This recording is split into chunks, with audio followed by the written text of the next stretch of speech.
Zeke, do you think he's gonna finish the season out? Because I heard someone of y'all on First Take say they figure he's gonna play the whole season, and that he might not get suspended till next year. Do you think that'll play out? It's possible, but I think highly unlikely. I think the NFL is going to use its considerable clout and muscle, and I think that they're going to get a judge or find a judge to invoke their rights under the collective bargaining agreement. The courts do not want to intervene by usurping the authority of the collective bargaining agreement. It's the Bible in sports. And if you do that and you compromise that, you open a Pandora's box when it comes to all of that these folks do not want to deal with. Yeah, they don't want to deal with it. Okay. The courts don't want that. I just wanted to get your thoughts on that. And then the other thing was, I heard you speaking about Dez Bryant, and saying, he just don't seem as, I guess since he got paid, he don't seem as like he's getting free and different things like that. But is it that, or is it really that they just not throwing to him as much? It's like last night, for instance. Here's what I'm saying. Here's what I'm saying. Watch Dez Bryant play. I don't see a dude that's creating separation, that's getting himself open. I saw Janoris Jenkins put him on lockdown last night. That's what I saw. And I'm telling you right now, there's something missing. I'm not telling you he's a scrub. I'm not going to disrespect Dez Bryant like that. I'm not going to do that. What I'm going to tell you is Dez Bryant doesn't seem to be himself. That's what I'm going to tell you. Yeah, I agree with you on that because, he used to be the guy like, just throw it in my direction, I'm going to catch it, and you just ain't seeing it out of him no more. But, yeah, I just wanted to get your thoughts on those two things, and I'm going to say Triple G for the fight, and I know you had to be a little nervous for your Steelers last night. I know they won. Hell yeah! I'm like, the Browns? What the hell is going on here? I'm like, what the hell is going on here? Why are you having problems with the Cleveland Browns? That did make me nervous, man. I'll be the first to admit it. I was very uncomfortable with that. Well, that's all I have for you, man. Thanks. Keep doing what you do. No problem. Take it easy, my man. 866-729-ESPN. That's 866-729-3776. More of the Stephen A. Smith Show on ESPN Radio before my man Ryan Clark comes on in hour number 2 in a minute. Stick around. Don't touch that dial. Give Stephen A. piece of your mind. He is sorry. Call him weekdays from 1 till 3 Eastern. Just trash. At 866-729-3776. What if I told you some stories you need to hear to believe? Everywhere you went, Dan and Dave. And that's these two athletes that are going to go to the Olympics this year, and it's going to be settled in Barcelona. When Reebok approached Dave and I, the first thing both of us said, neither one of us are on this team yet. The thought never, ever crossed my mind that Dan nor Dave would not make that Olympic team. The all-new 30 for 30 podcast. Subscribe now on the ESPN app or Apple Podcasts. 30 for 30 podcast is presented by Mini. We're finding the best sports stories for you right now. And to do that, we're behind the wheel of the new Mini Countryman, the biggest Mini yet. Please proceed to the highlighted route. To find great sports stories, you have to get out into the world and follow your instincts. That's where the new Mini Countryman's all-wheel drive comes in handy. With all four, we can chase down a story in the city, the country, and most places in between. No matter what story you're chasing, the new Mini Countryman will help you find it. It's available now, and so are 30 for 30 podcasts. Guess what? You're in the middle of the Stephen A. Smith Show podcast. Damn it, I mean it! Let me tell y'all something. I sat in my hotel room because I'm out in L.A. for a few days before I head on to Vegas this Thursday and Friday for shows for First Take, previewing Saturday night's epic matchup, epic fight between Canelo Alvarez versus Triple G. I got to tell y'all something. I sat in my hotel room and I watched that whole Ohio State-Oklahoma game from start to finish. I really did. And I got to tell y'all something right now. Oklahoma looks special. They are up to number 2 in the AP poll that came out today. Let me tell you something. They deserve it. This kid, Baker Mayfield, is an improved version of Johnny Manziel. I like him. Let me tell you something else I like. I like this coach, Lincoln Riley. He seems to have the pulse of the players in a way. I'm not one of those guys that's going to poo-poo Bob Stoops like that. Yeah, he didn't win a lot of big games, but he was still an outstanding coach, and let's give him the respect that he's due. But Lincoln Riley looks like he's legitimately the appropriate successor.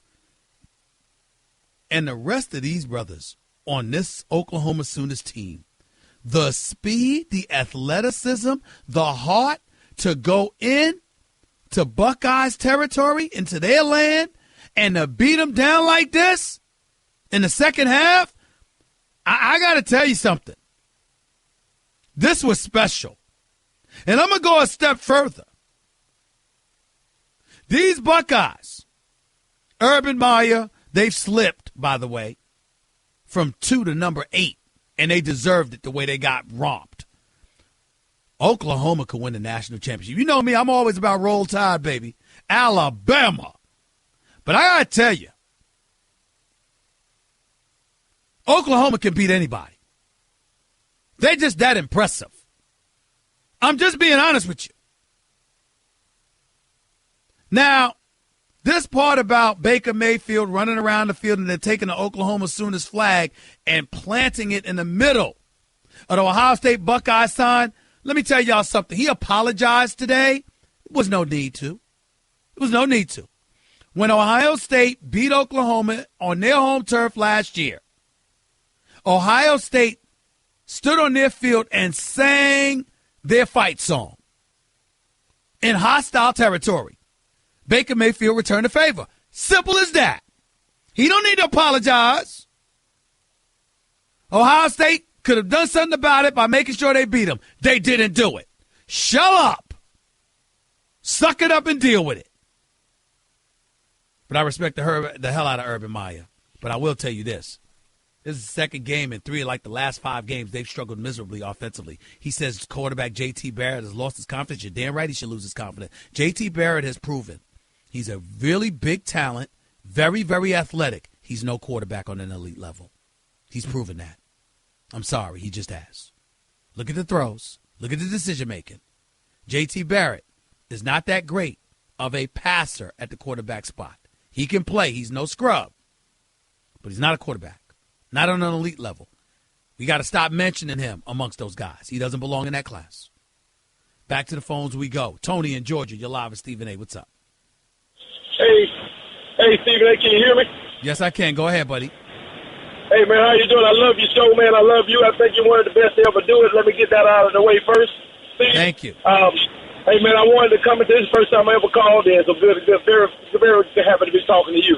But thank you, but I need you to hurry up. Go ahead. Okay, hey, I wanted to come in on the Canelo and the Triple G fight. I like Canelo. I heard you say you like Triple G, and I do respect that.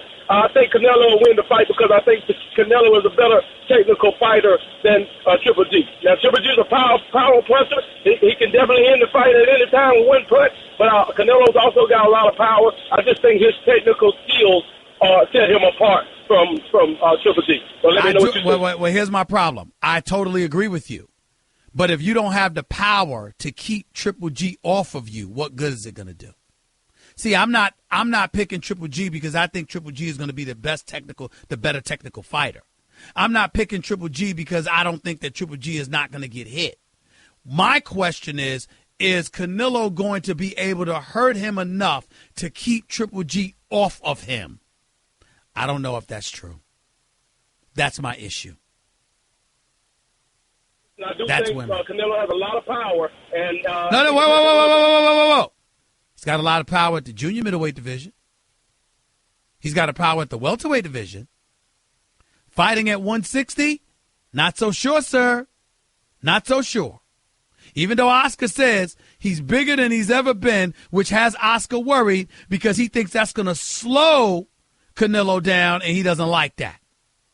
But we don't know if Canelo's going to be able to carry that power with him to the middleweight division. Man, I really appreciate talking to you, Stephen A. Keep doing what you do. Thank you so much. I appreciate it. Let me tell y'all something. Triple G is a natural middleweight. He refused to move down for Canelo. He said, Canelo, you call yourself the middleweight champion of the world? Come up to the middleweight division. Come up here with the big boys and do what you got to do. Don't you dare think for 1 second that you're going to sit up there and get me to weaken myself by losing weight to come down to fight you at a catch weight. No. You call yourself the middleweight champion of the world, come on up here. That's what Triple G did. And Canelo's going to blow up, and he's going to be big and strong. But everybody don't hit like Triple G. And that's my issue. I just really, really, really don't know right now. That's where I'm at with it. Those are my reservations. And I can't help but think along those lines. I just cannot. I got Triple G by technical knockout in the 11th round. That's just me. That's just a sample of what you'll hear on the Stephen A. Smith Show. Weekdays at 1 p.m. Eastern on Sirius XM Channel 80 and the ESPN app. Okay, Kevin, for the grand prize of $1 million, what color is the White House? I know this. 5 seconds. Oh, switching to Geico could save you a bunch of money on car insurance? Okay. Judges? That's true, Kevin. They'll allow it. Congratulations. You're a winner. Woo! Geico, because saving 15% or more on car insurance is always a great answer. When you're hiring, posting your job on just one site isn't enough. So where do you go to find top talent? With ZipRecruiter, you can post your job to 100 plus job sites with just one click. Let ZipRecruiter's powerful technology match your job to the right candidates and use their simple dashboard to find your perfect hire. In fact, over 80% of jobs on ZipRecruiter get a qualified candidate in just 24 hours. Try it for free at ZipRecruiter.com/Stephen A. That's ZipRecruiter.com/Stephen A. This is the Stephen A. Smith Show podcast. I'm Stephen A. Back to the Stephen A. Smith Show right here on ESPN Radio. Always my honor and privilege to have my brother on the line with me right now. Exceptional NFL analyst for the family, former Super Bowl champion with the Pittsburgh Steelers. For some inexplicable reason, he went to the Washington Redskins for a year or so. I don't know how to explain it, but I'm talking about the one and only Ryan Clark right here with yours truly. What's going on, Big Time? How you doing, man? What's up, man? How's the weather in L.A.? It is lovely, I must confess. It is quite lovely. It is quite lovely. But let's get right to this, because there's a lot of stuff that's on my mind that I wanted to get to with you right away. Ezekiel Elliott, Cowboys, they win last night. The Giants looked like straight garbage without Odell Beckham Jr. But Ezekiel Elliott played, rushed for 104 yards or what have you. Obviously, he appealed the suspension. For the time being, it appears he's winning because he's allowed to play. What do you make of the whole situation, Ryan? You know, the NFLPA, Ezekiel Elliott, and their lawyers are going to use everything they can to keep him on the field as much as possible until they get the outcome they desire. And this is another tool in the toolbox to get him on the field and to have him on the field longer than week one, which was expected before the injunction was filed. And, you know, we saw this kind of happen with Tom Brady, and these things go through different courts and go through different appeals that allowed him to play until the year after. And I think he's easy to do the same thing. And you listen to everything after the game, whether it was Jim Trotter reporting about how much of a lift this was for the team, how the team was excited because Ezekiel Elliott would be there. And then you watch the game, you see the difference he makes. You see the morale of the team be at a totally different level because Ezekiel Elliott's out there and will be for the foreseeable future. And so until this thing is over, Stephen A., this is what you're going to see. You're going to see Ezekiel Elliott running the ball and the Cowboys making plays. But people are walking around acting like he's won this, Ryan. Let me tell you what my feelings are, because I'm really interested in getting your perspective on this. He is a black man that has been accused of domestic violence.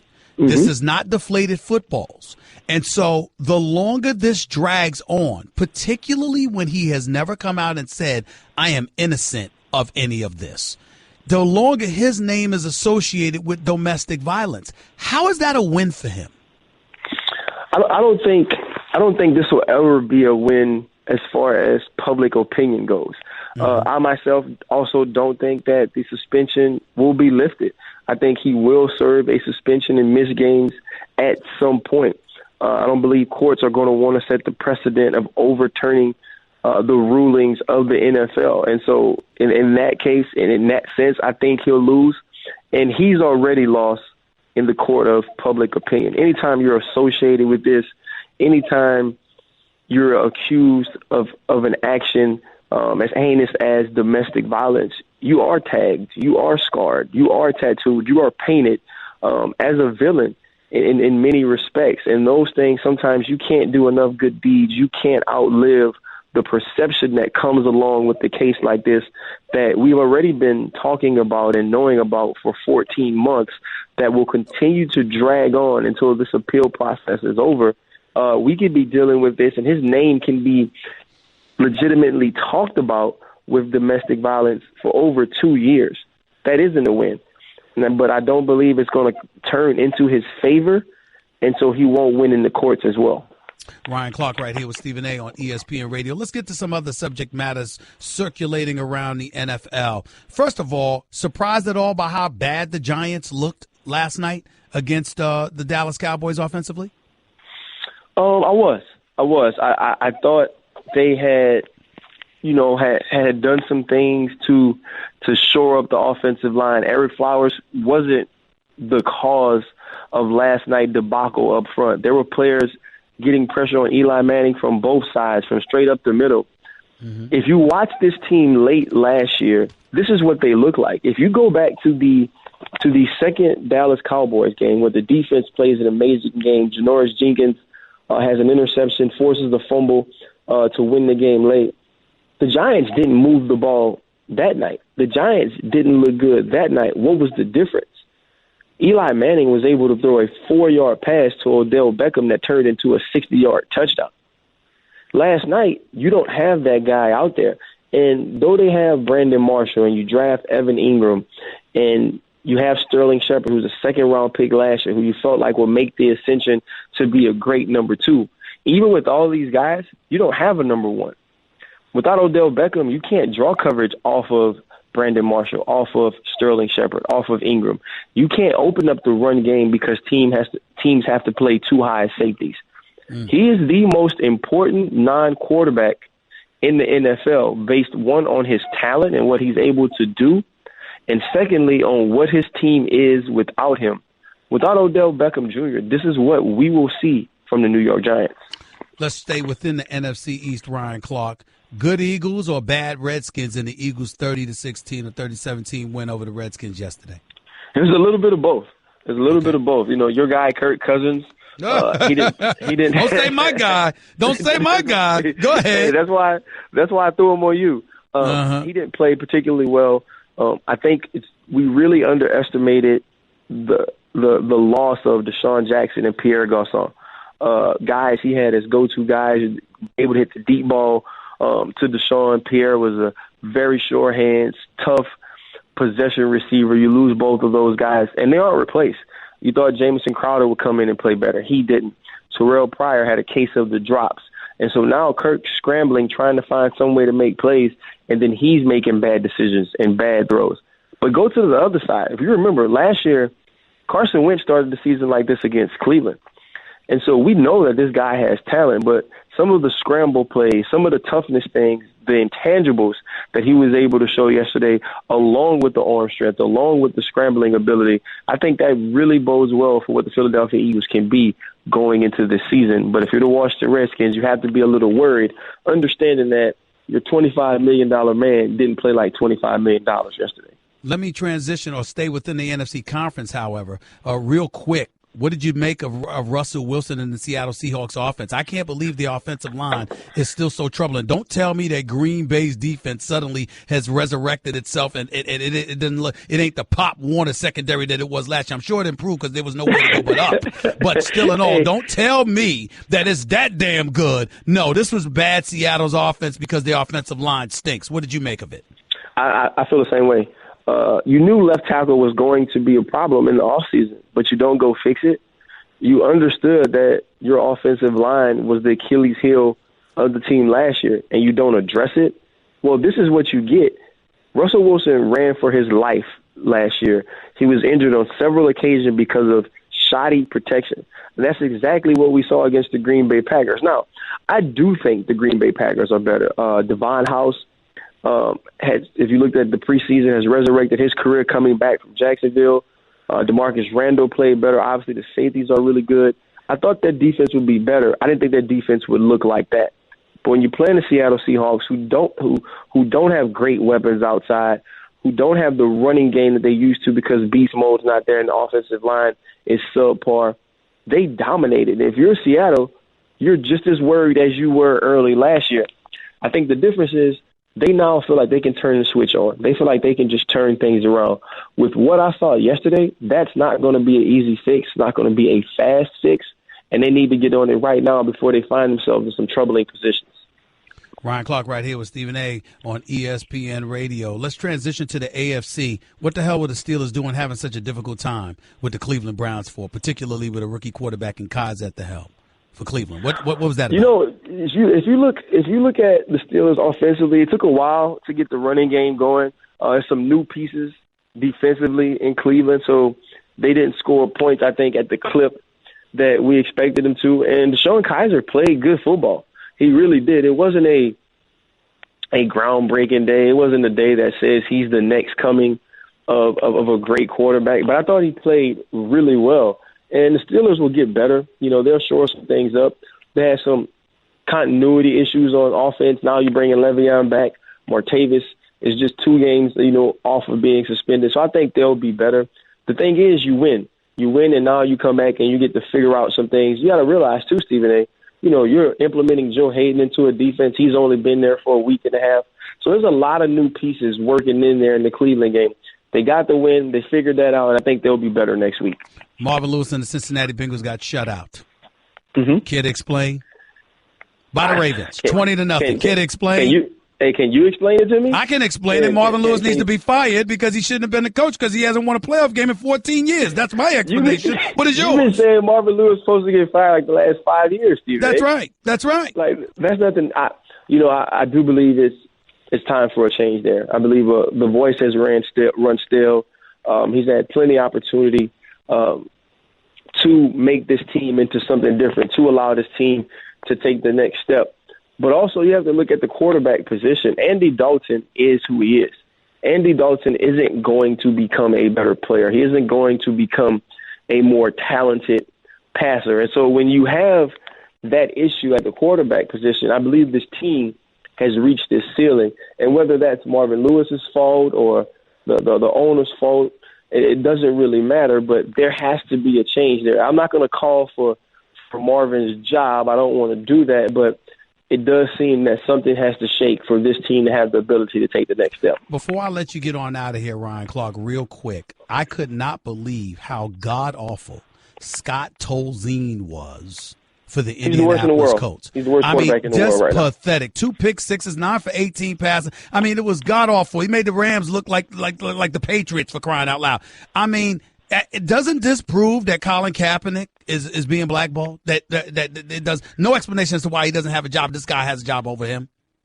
Well, there's absolutely no explanation why Scott Tolzien was the starting quarterback for the Indianapolis Colts week 1 and Colin Kaepernick doesn't have a job.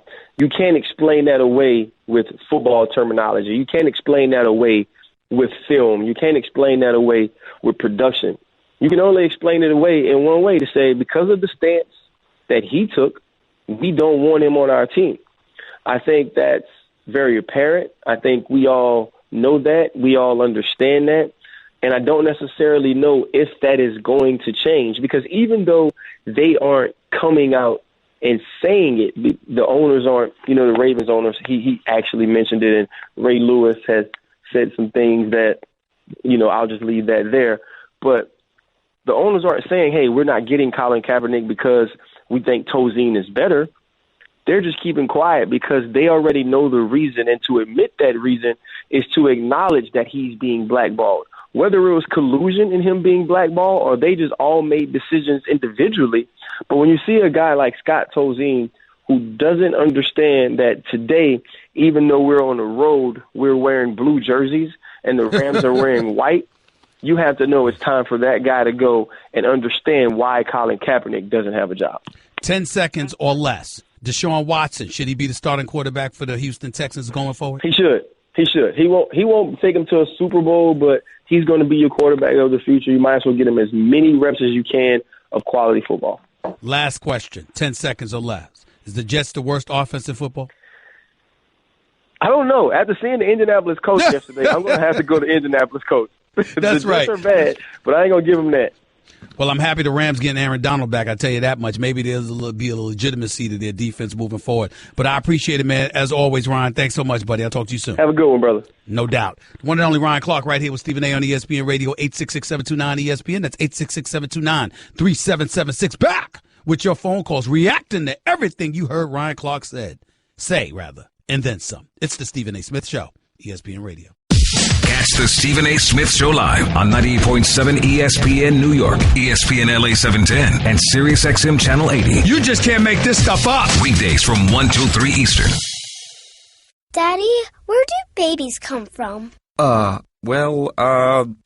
Mommy went to the store. Oh, well, you see, there's a mommy and a daddy, right? Right. And see, when they call Geico, they could save a bunch of money on car insurance. Oh, really? And that makes them happy? Yes, that makes them very happy. That's good. Yeah. Well, I'm glad we could have this talk, Sunshine. Geico, because saving 15% or more on car insurance is always a great answer. You're listening to the Stephen A. Smith Show podcast. I got to go back to Oklahoma, Ohio State. I really do. Because I got to tell you something right now. I was thoroughly shocked at the one side of the fair that I witnessed. There's a couple of things that's going on. First of all, let's give props where it's due. Mayfield is special. He's a better version of Johnny Manziel. I'm telling y'all that right now. Then you got to take into account the offensive line for Oklahoma. All right? Ohio State's defensive line is no joke.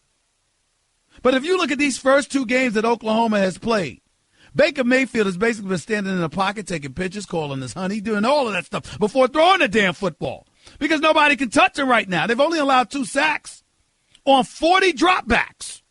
40. That's what happened this past Saturday. So you got to give love to Oklahoma's offensive line. And speaking of the offensive line, this offensive tackle, Orlando Brown, take this into consideration, y'all. Because my man Mel Kiper hooks me up on all of this information. Him and Todd McShay, because they're the best in the business, and my man Paul Feinbaum. All right, it's not me knowing this stuff. It's the experts knowing this stuff. I keep telling y'all all the time, I'm brilliant because I know I'm not. I just listen to those who are, and I learn from them. That's not just humility, it's fact. I don't know college football the way the experts do. I just listen to the damn experts. And Mel Kiper's been bragging about this dude Orlando Brown out of Oklahoma for some time now. So what does he do Saturday? He goes up against Daquan Lewis, Sam Hubbard, and Nick Bosa. 3 dudes who are going to the NFL. They're going to the NFL as defensive linemen and linebackers going to the NFL out of Ohio State. And this dude Orlando Brown shuts down all of them. All of them. By the way, as an aside, people laughed at me, including Mel Kiper Jr., the expert. I wouldn't say he laughed, but he loves laughing at me. What can I say? I mean, I'm an idiot compared to him when it comes to college football, but he has nothing but love for me. That's my man. But I'm going to tell you this. Everybody laughed at me when I said Lamar Jackson could repeat as the Heisman Trophy winner. Have you been watching what he did these last 2 weeks? Did you see what he did to North Carolina this past weekend? 393 yards passing, 132 yards rushing. This brother is on another level. Back-to-back 500-plus yardage games. This is Lamar Jackson out of Louisville. I told y'all. I told you. His brother's no joke. But we'll see what he does against Clemson, though. They beat Auburn. Dabo Swinney, who likes to imitate me, did a damn good job doing it when he came on First Take, by the way. My show First Take on ESPN every weekday morning. Dabo Swinney came on while I was on vacation and did an imitation of me. And I got to admit, he had me dead to rights. He really, really did. See, I'm a man. I got to admit this stuff. Just like the Detroit Lions trolled me because I got on Matthew Stafford throwing a pick 6 yesterday. So, but hell no, I don't want to see no quarterback being the highest paid player in NFL history throwing a pick 6. Oh, no. And I went off about it after he threw the pick 6 against Arizona. He turns around, throws 4 touchdown passes, ends up winning the damn football game, and the Detroit Lions got at me because of it. And I got one thing to say to them about it. I'm sorry. They got me good. I deserved it. No doubt. You got to man up. You can't be calling people out, sticking your chest out, let people know where you stand, and then go hiding when they get back at you. It's all love. It's all in fun. I take no offense to what the Detroit Lions did. They got me good. I deserved it because I was a bit premature. So they got me. No problem. More power to the brothers. Back to the phones we go at 866-729-ESPN. That's 866-SAY-ESPN. 729-3776. Jake in Ohio, you're live with Stephen A. Talk to me, Jake. What's going on, man? It's going good, Stephen A. How are you? All right, man. You got some explaining to do. You calling me from Ohio. What the hell happened to your Ohio State Buckeyes? What was that about? Man, I am a diehard fan. I get season tickets every year, Buckeye fan. I'm just happy it wasn't worse than what it was. I mean, that first half, I think they were in the red zone 4 times Oklahoma, and they get 3 points out of it. Hey, but listen. Hold on. You were still tied 3-3 at halftime. You were still tied 3-3 at halftime. It could have been at least, I'm just saying, man. Maybe listen, not more. You know what it is, and help me out here, Jake. You help me out, okay? Because which part of Ohio are you in? Where are you at in Ohio? I'm in Columbus, man. All right, you right there. So let me ask you this. sir. Let me ask you this. Y'all lost faith in J.T. Barrett, haven't y'all? Tell the truth. Give it to me, Jake. You're on the Stephen A. Smith Show. Don't sit there and half-step with me. Give it to me. You know what? I'm depending on you. The reason why I say this, the reason why I am over see, I'm going to get this real quick. He has all these records, all these Big Ten records. He's about to pass Drew Brees, Okay. Dan Marino broke a lot of records, too. He didn't win no Super Bowl. Whoa. You apologize on national radio right now, young man. You just mentioned J.T. Barrett in the same breath as Dan Marino. You apologize right now. You know good and damn well Dan Marino, devoid of a Super Bowl, is still one of the greatest quarterbacks we've ever seen. J.T. Barrett will never be confused with that. He's a great athlete. But he's not a quarterback. You do understand that, right? I agree. Hassan, that's why I said I think I'm ready to move on. Yeah, he has all these records, but in the day, what would you rather have, records or national championships? By the way, how do you feel if you J.T. Barrett and Urban Meyer sitting around talking about how he could see that you've lost confidence in yourself? That's just not good. That's just not good. Not a good look. That's not a good look at all. And in 3 of the last 5 games, Ohio State has struggled miserably on the offensive side of the ball, including in the bowl game last year in the playoffs. They got shut out, and then you put up this egg this past Saturday. I don't know about Ohio State right now, man. I really don't know. I really, really don't know. But I appreciate the call, Jake. Thank you so much. 866-729-ESPN. More of your calls in a minute. It's the Stephen A. Smith Show, ESPN Radio. Guess what? You're in the middle of the Stephen A. Smith Show podcast. Damn it, I mean it! Let me transition. Forgive me for transitioning to some baseball, but listen. Postseason's about to begin in a little while. About a month away from that. Let me say this. My God, what a job Terry Francona is doing. 18 straight games the Cleveland Indians have won. 18 straight. What a hell of a job Terry Francona is doing. I mean, this man led the Boston Red Sox to a World Series, ended the curse, goes to Cleveland, guides them to the World Series last year, Game 7. By the way, they could have easily won that World Series, but the Cubs give them mad love and credit where it's due. But you have that going on. I mean, once upon a time, I thought the Astros was destined. They've lost 4 straight, primarily probably because of distractions. But still in all, I thought the Astros was a lock to go to the World Series. I'm not so sure. My Yankees, I think they're going to get the wild card, obviously, but I still think they could catch the Boston Red Sox. They're only 3.5 games back. I still think they could catch them. I really do. Congrats to Aaron Judge, by the way.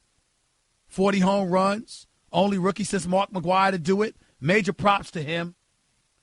That's on that side of the country. Out west here, because I'm in L.A. right now.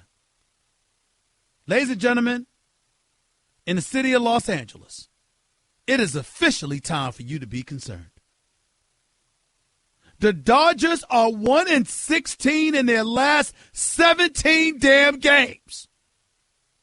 They once had a 21.5 game lead. It has been dwindled to 9. Now, obviously, you in Southern California, see, these are the kind of things we don't talk about enough. So let me just put it out on Front Street. As beautiful as the sunshine is, and the palm trees, and all the other stuff that comes with it. Let me tell you the hazard. Heat breeds fatigue. And the Dodgers are clearly a tired bunch. And a bit ailing as well. I don't give a damn, though. 16 losses in the last 17 games. This is a problem. And the way it's looking right now, let me tell y'all something. Even though the Cubs have lost 3 straight, even though the Nationals ain't the same without Bryce Harper, although they're 33 games above 500, let me be very, very clear to y'all. Whether it's Milwaukee or definitely Arizona, one of these teams can knock off the Los Angeles Dodgers. And after all of the noise that everybody made, with the crew that you have, with Irvin Magic Johnson himself talk about the Dodgers going to win the World Series, let me tell y'all something. You don't want to hear me on the radio if the Dodgers end up blowing this season. You don't at least make it to the World Series. Man, you don't want to hear me. I'm telling y'all right now, Los Angeles, you don't even want to hear my mouth. I'm being real with you. Ain't no damn excuse for that. All the season, this entire season, y'all been balling, and you gonna fold like cheap tents like that? Dave Roberts, get it together, man. 16 losses in the last 17 games. That's just not good. It just isn't. 866-729-ESPN. That's 866-729-3776. Back to the phones we go. Tony in Massachusetts, talk to me. You're live with Stephen A. Hope all is well, Stephen A. Good talking to you again.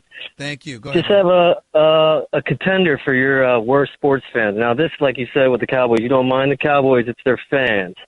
Now, me, I live in Massachusetts, so I'm always around Pats fans, and I'll tell you the level that they have for the annoyance is just up there with the Cowboys. Why? Well, here's the thing. Now, the Cowboys fans and the Patriots fans, they're the same people. They just take 2 separate paths, right? So you have the Cowboys fans who are always losing, who always thinks next year is their year. And now on the reverse side, you have the Patriots fans who, you know, they're a good organization. They're a winning organization. So anytime, like, let's say Thursday, something happens and you call out maybe, you know, something's going on, maybe an injury, this or that, you know, they just explode and think, you know, the Patriots fans are God to get to earth and yada, yada. Start right there. Start right there, Tony. Who's your favorite team? The Bengals. Well, see, that's your problem right there. You're jealous. They've been to 6 straight AFC championship games. They've won the 3 of the last 6 Super Bowls. They've won 2 of them. They've dominated the AFC East. They usually win at least a game in the playoffs. They've been to like 8 Super Bowls and like 8 conference championship games. And the Bengals can't win a playoff game. And you going to call up here complaining about the fans in Massachusetts? Why aren't you complaining about the Bengals organization? Your efforts would be better served there. Now, you got to fess up and you got to man up to that. You are jealous. Say it. No doubt. I mean, like I said, I appreciate the Patriots. I don't mind their winning ways. No, I'm talking about the fans. I'm talking about the fans. You are jealous because you can't deny that if you rooted for a team that was that successful, you would harbor a strong level of arrogance yourself. Are you denying that? Well, they ask me if it's hate, and I tell them 100%. I understand that, and I'm not knocking you for it. I'm saying if you were them, if the Bengals had the Patriots' success, would you not be just like these fans? Probably. Yes, you would. Thank you. Have a nice day. Take it easy, buddy. Get over it. Tell your Bengals to win a damn for a damn change. Tell Marvin Lewis, tell him to get rid of Marvin Lewis, let him go be a coach elsewhere, and stop pretending to be a coach that's going to win something in Cincinnati, because we know damn well he's not. And even if he did, it doesn't negate the fact that he deserves to be fired, because 14 years have passed since he won a damn playoff game. He doesn't deserve it. Plain and simple. Trey in Alabama, talk to me. You're live with Stephen A. Hey, what's up, Stephen A? I'm good, man. Talk to me, bro. How you doing? All right, so I'm a Baltimore Ravens fan. Yeah. And I honestly believe that we can make the playoffs this year. What do you think? You can. You can. You got a chance. You got a chance. You're in the AFC North. It's always highly competitive. It's usually a seesaw battle in that regard. So we have to look at it from that perspective. Flacco showed up yesterday, looked relatively pedestrian, but he lucked up because he was playing against Andy Dalton, who was en route to throwing 4 interceptions. You ain't going to get that every week. West rushed for 80 yards for you, averaged about 4 yards a carry. You got Macklin and Woodhead that did a relatively decent enough job. They didn't have to do much. They combined for 5 receptions, but it was still good enough to beat the Bengals. Your defense is going to be there for you. Your offense is always the question mark because of Flacco being Fluco. Fluco. I mean, I think Flacco. I think he can have a good year this year. You know, you think, but you don't know, and that's the problem. Don't you understand that? Flacco has been in the league for many years. He's a Super Bowl champion. Why the hell do you have to think? You should know by now what kind of year he's going to have because he should be able to give it to you. That's true. That's true. And you don't know that, and that says it all. Got to bounce, bro. Appreciate the call. 866-729-ESPN. That's 866-SAY-ESPN. Your calls to close out the show in a minute. This is the Stephen A. Smith Show on ESPN Radio. Want to be a part of the show? Hit Stephen A. up weekdays from 1 to 3 Eastern at 866-729-3776. What if I told you all it took was a pair to win it all? Phil Ivey, the most famous gambler in the world, was accused of cheating casinos of multiple millions of dollars. Ivy and a female accomplice. My name is Chang Yin Sam. Everybody call me just Kelly. Kelly's son is probably the most dangerous match player in the world right now. The all-new 30 for 30 podcast. Subscribe now on the ESPN app or Apple Podcasts. 30 for 30 podcast is presented by Mini. We're finding the best sports stories for you right now. And to do that, we're behind the wheel of the new Mini Countryman, the biggest Mini yet. Please proceed to the highlighted route. To find great sports stories, you have to get out into the world and follow your instincts. That's where the new Mini Countryman's all-wheel drive comes in handy. With all 4, we can chase down a story in the city, the country, and most places in between. No matter what story you're chasing, the new Mini Countryman will help you find it. It's available now, and so are 30 for 30 podcasts. Guess what? You're in the middle of the Stephen A. Smith Show podcast. Damn it, I mean it! To the phones we go before we close out the show. Got to get on out of here, run around real quick. Stephen A. Smith coming at you live from L.A., where I'll be the next 3 days before heading to Vegas for the Triple G Canelo fight this Saturday night. Best fight of the decade as far as I'm concerned. Mike in Denver, talk to me real quick, bro. Go ahead, buddy. How you doing, man? I'm going to get off the phone real quick. Yeah, the transition to baseball, we'll talk about it another day, but the Nationals are going to win the World Series, Stephen A. Stop it. Stop it. Man. I can't trust their bullpen. Strasburg ain't played a playoff game yet, Stephen A. He's healthy this year. Hold on, Mike. I can't trust their bullpen, man. Can't do it. We ain't got to worry about the bullpen when it comes when it gets to the playoffs. You always got to worry about the bullpen in the playoffs. You always got to worry about that, man. Remember this, Stephen A. If Strasburg playing the playoff this year, Washington gonna win the World Series. Listen to you talking. If how many years we've been saying if when it came to Strasburg? He ain't been playing this part. Damn right. That's my point. But he's playing now, though, Stephen A. All right. I'm gonna let you get to another caller, man. Thanks a lot, bro. We damn sure going to talk about it. I'm not going to let you get away with it. We're going to talk about it another day, Mike. We definitely going to talk about it another day. Let's go to Manuel, live from Cali. Oh, Stephen A., what's up, man? Stephen A. Smith. I'm good. Go ahead, buddy. Hey, brother, I just want to say what's up to you. I love your show, and I just wanted to say that I think Canelo's going to take this one. So when he takes it, just send a shout-out to Manuel, the 49er fan. Okay, no problem. And you picking who, Manuel? Canelo. Okay, got you. Appreciate the call. Thank you so much. Kyle in Arizona, you're live with Stephen A. Go ahead. Hey, Stephen A., just want to let you know I think you're the GOAT.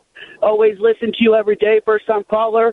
Wanted to talk about the Minnesota Vikings. I've got some friends out here thinking they ain't going to handle business tonight, and we all know them Saints haven't been playing like the old Saints. And Drew Brees, he's a gunslinger, but on the road in that dome, I don't know.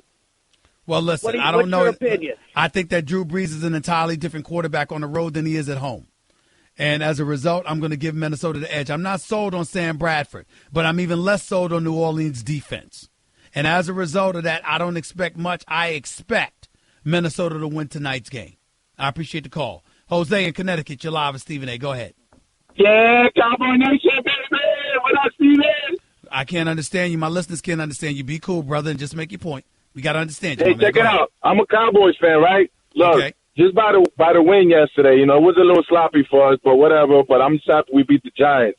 Okay. Now, just by the way we was looking, how would you predict? How do you think we're going to be looking throughout the season as record-wise, Well, first of all, I think you're going to win at least 10 games, and I think you'll make the playoffs as a wild card. I think you'll lose the division to the Giants. As soon as Odell Beckham Jr. gets back, I think that, the Giants will be just fine. And Odell Beckham Jr., his leverage went up exponentially because looking at how awful that offense looked without him, the Giants had damn sure better get him his money.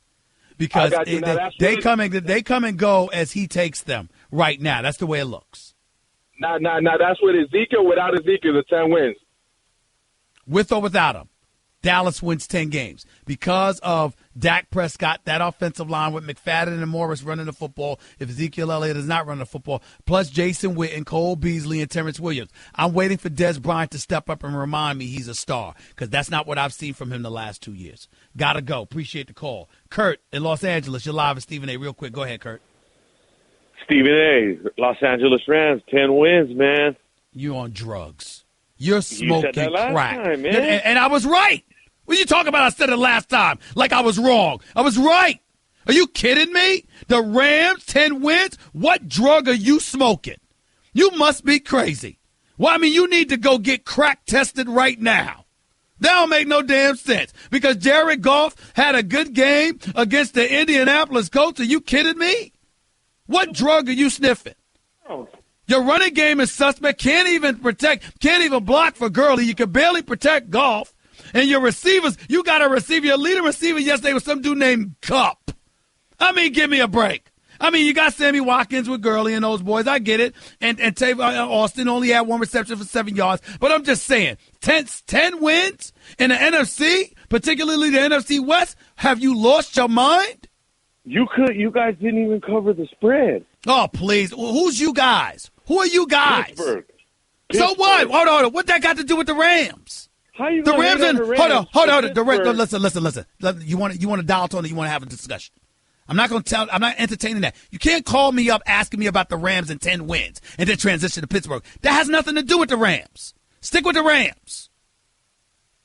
The Rams ain't winning no damn 10 games in the NFC West when you got Seattle and Arizona to play. It's not happening. It's not happening.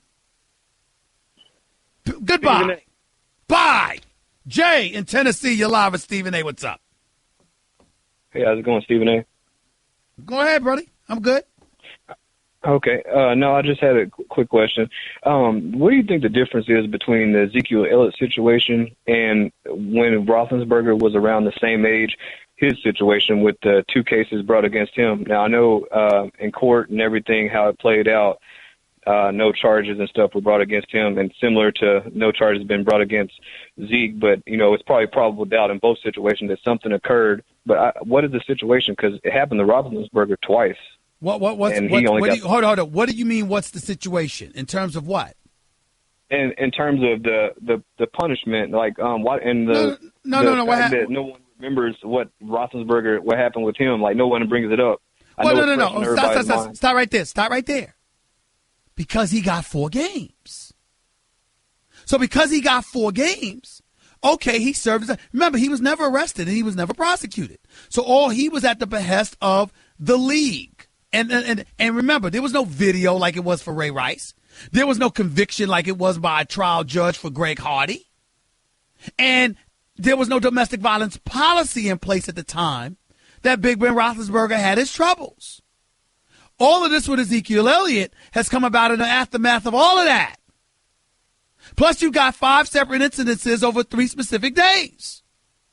So the commissioner is like, nah, we ain't having that. More probable than not, don't give a damn what you think. I got the power to punish you, and that's that. And so Ezekiel Elliott is appealing it. That's where we are. All right. Thank you so much, Stephen A. I appreciate it. Thank you. See, that's the thing, ladies and gentlemen. This is why I think it's foolish for Ezekiel Elliott to pursue this. Because whether you play or not, eventually you're going to serve the 6 games. And all you've ensured is that you're going to keep your name in the news that much longer because of domestic violence. With Big Ben Roethlisberger, we barely remembered it because he served the 4 games. And then came back, ended up getting married, having a kid, and going on with his life. Ezekiel Elliott is going to be in the news like this is about some deflated footballs when, in fact, it's about domestic violence. I think it's stupid for him to continue pushing this. But that's him. Talk to y'all tomorrow. Peace and love. That's just a sample of what you'll hear on the Stephen A. Smith Show. Weekdays at 1 p.m. Eastern on Sirius XM Channel 80 and the ESPN app. Okay, keep your eyes closed. Okay. I want to show you my first ever painting. All right. Okay. Open your eyes. Oh, that's a lot of colors and shades. So be honest. What do you think? Well, I like how if you switch to Geico, you could save hundreds of dollars on car insurance. Oh, yeah, that's true. Yeah. Here, why don't I hold your paintbrush while you call them? Geico, because saving 15% or more on car insurance is always a great answer.